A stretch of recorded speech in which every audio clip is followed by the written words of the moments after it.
consistent about their interests, consistent about their effort, consistent about their passions, academically, in class, outside of class? It's a really interesting question to explore.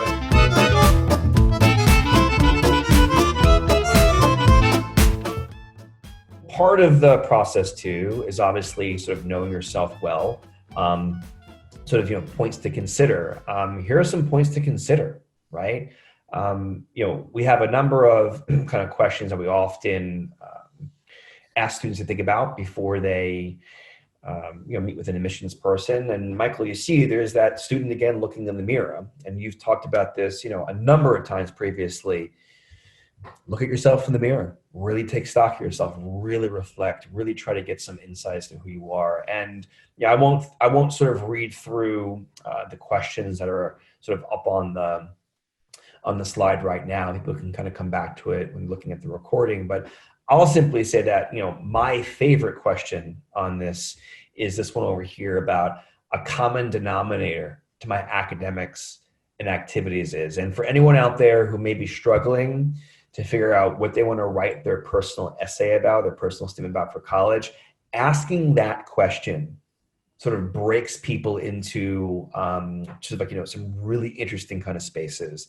And when we used to run the Cates College Essay Workshop, and Michael used to be a guest at it, and he actually ran the mock interviews.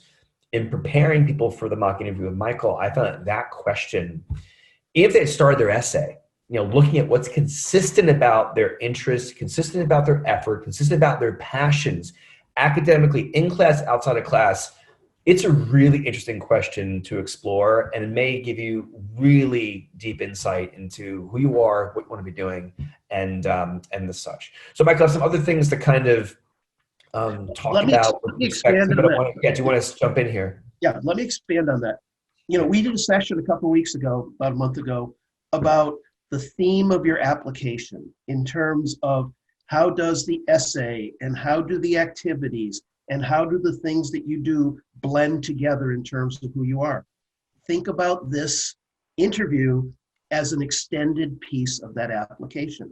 100%. So again, you want that same theme, you want that same consistent message to be coming through in terms of the interview to add with what you're putting on paper. Because if I'm an admissions person and the alumni interviewer interviews you, and I start reading this and it totally matches what I'm reading in the application and really jives well, that's great.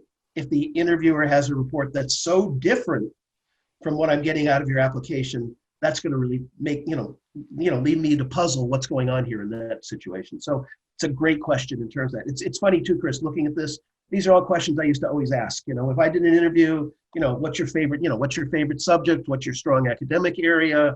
What's your favorite extracurricular? These are common questions that any interviewer most likely will ask. But I think you went a little bit beyond that in terms of the unique accomplishment and I really care about. And those are questions that if a good interviewer really wants to get some insight, you need to be ready to answer a question like that. Right. So, and what's interesting too about this idea of like the application narrative and the theme is that when we go back over here now to our Know Yourself Well, we're going to talk about your 5 key sort of selling points, right? These should be targeted to each specific school as much as possible. And they are your biggest accomplishments. They're the reasons why you would contribute to life at your targeted school. And during the interview, you want to make sure that you respond to the questions by weaving these points in. And oh, by the way, these are also the points that your application is making through the essays, through the activities list, through like every component of it, right? And then, I had this idea of the 60-second pitch. I mean, it doesn't really ever actually happen, but it's really good to be able to take your 5 selling points and weave it into a 60-second pitch. Figuring out, what are the 5 themes that I want to make sure that I communicate, like extracurriculars, academics, like my community aspect, personal aspect, special talents, for example, maybe a career focus or like, a special talent, choose 5 and then order them so you can go from one to the next, sometimes you're able to open an interview with it, right? If the interview may be unprepared for some reason, there are others like, tell me about yourself, which sometimes happens. It also might be a way to kind of close, right? The interview to make sure that you're either filling in gaps or you're taking what was sort of like a sprawling conversation and distilling it down into some finer points for the interview to help them. And that's one thing too I wanted to kind of get your perspective on, Michael. I know that one of the things that I've been saying to students the last couple of years now is that I think, I think the interview is there because they want to be an advocate for you. Mhm.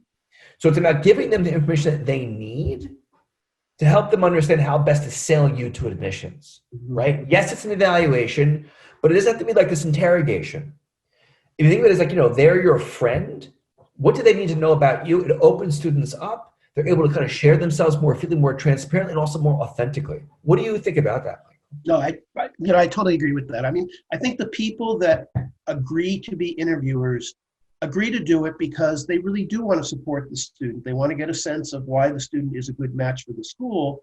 And once they ascertain that, they're very happy to be their advocates, to do everything they can in terms of possibly support them. And one of the toughest things I used to think about at Brown was the alumni interviews were always so damn positive, and so sometimes it was hard to differentiate, Good from, problem.